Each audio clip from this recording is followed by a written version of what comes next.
As the wife, I will inherit the $800,000 from my husband's estate and this house. Since there are no children, it all belongs to me, right? As the sister-in-law spoke triumphantly. My name is Kate, a 45-year-old part-time worker. I have 2 sons with my husband. One in the 3rd year of high school and the other just starting his 1st year. My eldest son, preparing for university entrance exams this year. Dreams of becoming a lawyer and has been studying hard. He seems to have been inspired by my brother, Brian, to become a lawyer from a young age.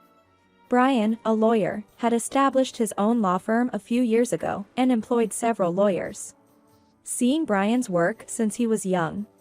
My eldest son always enjoyed studying and consistently had good grades. Brian was happy to hear that my son aspired to be a lawyer and supported him. My son would talk to Brian every time they met. "I'll become a lawyer like you, uncle." Brian would laugh and reply, "I'll become a lawyer soon and take over for me." Brian, childless despite being married, would play with my sons and they adored him whenever he visited. Brian's wife, 10 years his junior, was a difficult and unusual woman who never visited our home. So we never had much conversation with her. Brian and I lost our parents early, and he acted as a parent when I got married. He married after I did. When we learned Brian was marrying a much younger woman, my husband and I teased him. But were surprised by her sullen face when we met her.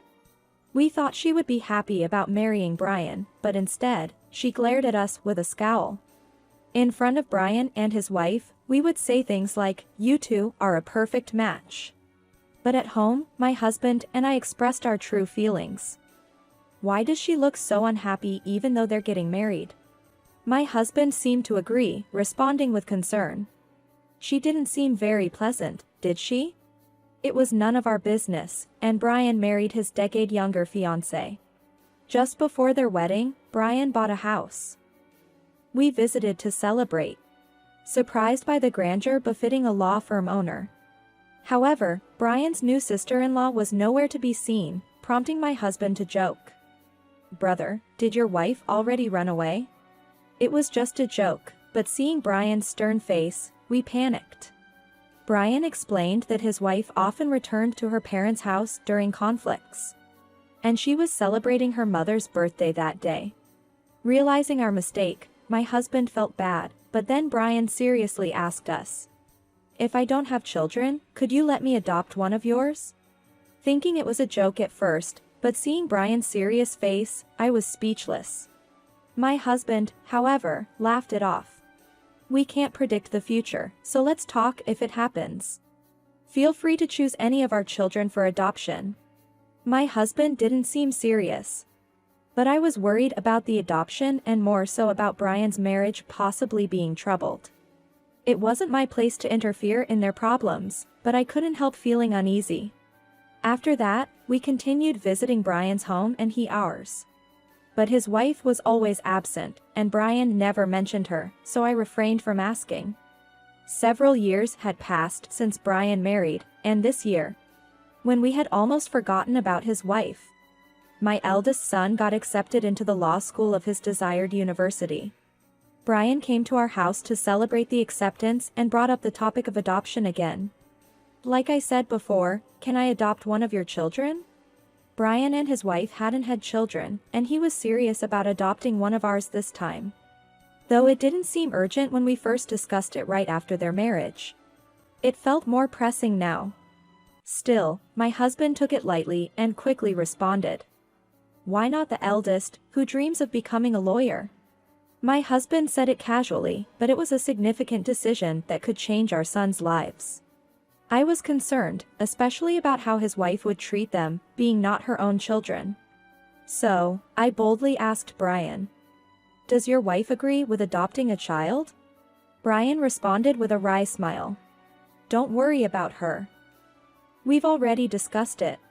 Relieved to hear that, we decided to discuss it with our sons before making a decision. They were high schoolers, capable of making their own decisions. The conversation didn't progress further that day, but a few days later, I received a call from Brian's law office saying he had collapsed. I rushed to the hospital, where the staff from his office waited anxiously. Brian had suffered a stroke at work and was unconscious. The office staff left after I arrived, but I was told they couldn't contact his wife. I tried calling their home but got no response, and I didn't have her cell number. Later, my husband and sons arrived, but we still couldn't reach her.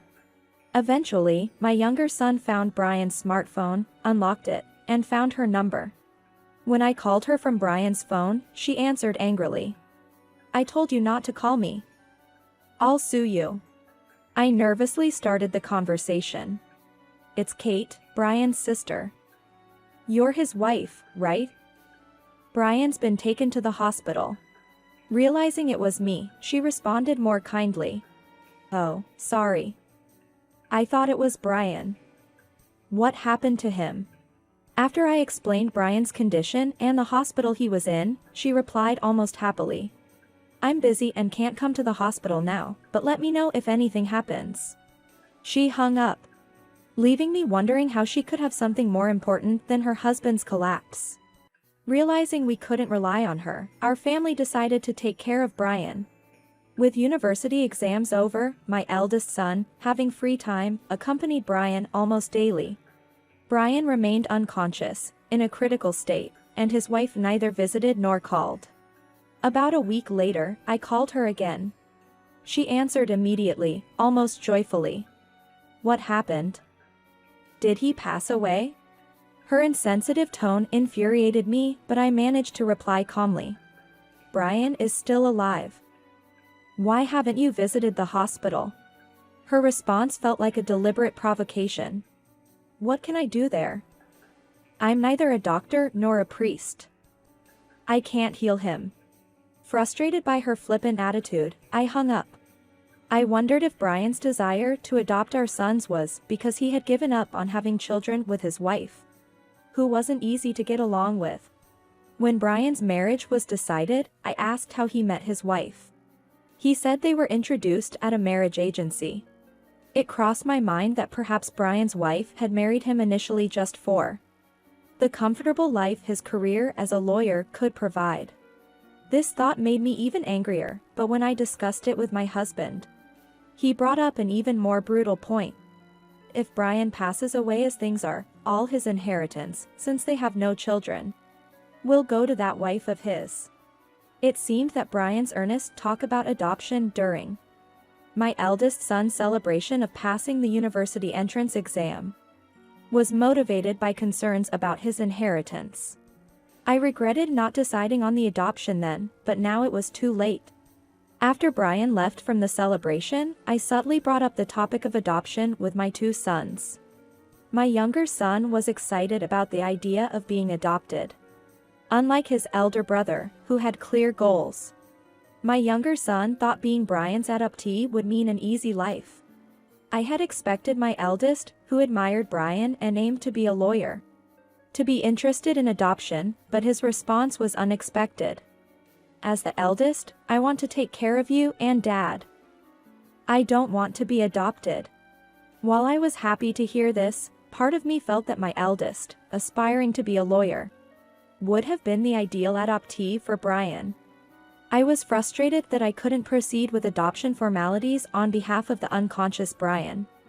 I didn't want Brian's inheritance, but the thought of his wife, who seemed to be waiting for him to pass away, getting even a penny of his estate was unbearable. All I could do then was pray for Brian's recovery, but his condition didn't improve. A few days later, Brian passed away, and I reluctantly contacted his wife. "Brian has just passed away. Can we arrange the funeral?" When I informed Brian's wife of his death, she responded cheerfully. "Leave everything to me. And don't make me the chief mourner. Please. I don't want to deal with tedious greetings. You." I was about to lose my temper when the sister-in-law abruptly hung up. In the end, my husband and I organized the funeral. People from the law firm helped out a lot. My husband was worried about the future of the law firm, but Brian had made arrangements for its management. Though he was the principal lawyer, he had entrusted the management to reliable people. so the firm would continue to operate smoothly as a corporation. Many people attended Brian's funeral. And so many wreaths were sent that they couldn't all fit in the venue, reaffirming Brian's greatness. My sons helped during the funeral. And seeing influential figures like company presidents and politicians. My younger son regretted his decision. I should have accepted being uncle's adoptee. I didn't realize he was such an incredible person. While the eldest son was unimpressed, my husband and I could understand the younger son's regret.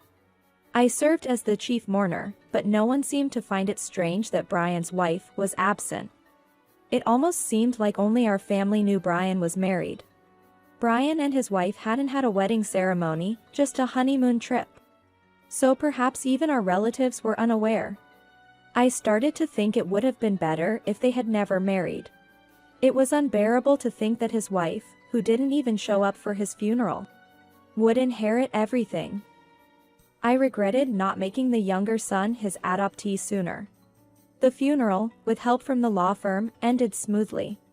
And we invited everyone to Brian's house for a meal to express our gratitude. Thanks to all of you, I believe Brian can rest peacefully in heaven. Just as everyone was somber, Brian's wife appeared, flamboyantly dressed in a pink coat. She seemed to have timed her arrival after the funeral, and I confronted her. "What are you doing here now? Do you need something from us?" The sister-in-law, with a full smile, loudly announced to everyone, "I'll inherit Brian's $800,000 and this house as his wife. Since there are no children, it all belongs to me." When the sister-in-law spoke triumphantly like that, Brian's colleagues from the law firm burst into laughter. Our family didn't understand why the lawyers were laughing. But the sister-in-law, glaring at them, yelled, "What's so funny? How rude." One of the lawyers, grinning, answered her question. "After all, you're not the wife of the principal anymore, are you? We know that the divorce was finalized the day before the principal collapsed. As a result of the divorce mediation." I screamed in shock upon hearing this for the first time. What? They were divorced? I hurriedly looked at Brian's wife, who was glaring at the lawyer who had revealed the truth with an even scarier expression. Another lawyer spoke up as Brian's wife gritted her teeth in silence. "And along with the divorce, we also know that you were asked to pay property division. It's only natural since the divorce was due to your infidelity." Brian's wife, now glaring at this lawyer, yelled back, "I don't have to pay the property division, right? The person I was supposed to pay is gone." She said this mockingly, but she was no match for the legal experts and was quickly rebutted. "The right to claim the property division is inherited. So you'll have to pay it to the principal's sister." This was the first time I realized that I was the only heir to Brian's estate. With Brian's divorce finalized and our parents gone, I was the only one left. Brian's wife seemed to realize this too and stared at me terrifyingly, making me involuntarily step back. Not satisfied, she yelled at the lawyers again. "Since the divorce is finalized, I should get half of the property division, shouldn't I?" A lawyer with a look of disbelief explained to her. "When the divorce was finalized, you received money from the principal, didn't you? We have the receipt. And this house was purchased by the principal before your marriage. So it's not subject to the property division." Watching Brian's wife getting rebutted by the lawyers was satisfying. But then, as if remembering something, she yelled out with a slight smile, "There's still life insurance. The beneficiary must still be me." It was impressive how calmly she thought in a situation where everyone seemed against her. She confidently claimed that she had changed the beneficiary to herself when they got married. However, the lawyer quickly denied this too. The principal was a thorough man. He probably changed the beneficiary away from you when the divorce was finalized. Prompted by the lawyer, I searched for Brian's valuable items and found the life insurance policy. Brian's wife snatched the policy from me to check the beneficiary in a panic, but soon slumped her shoulders in defeat. After getting the policy back and checking it myself, I saw that the beneficiary was indeed me. Realizing she would get nothing, Brian's wife burst out her true feelings. I married him thinking he was a wealthy lawyer, but I got so little. And now I have to pay the property division too. What a disaster. A stern-faced lawyer countered her statement. The principal said the same thing. He regretted relying on a marriage agency. He said it was a huge mistake. Brian never said such things to me, but he had been honest with his colleagues and subordinates.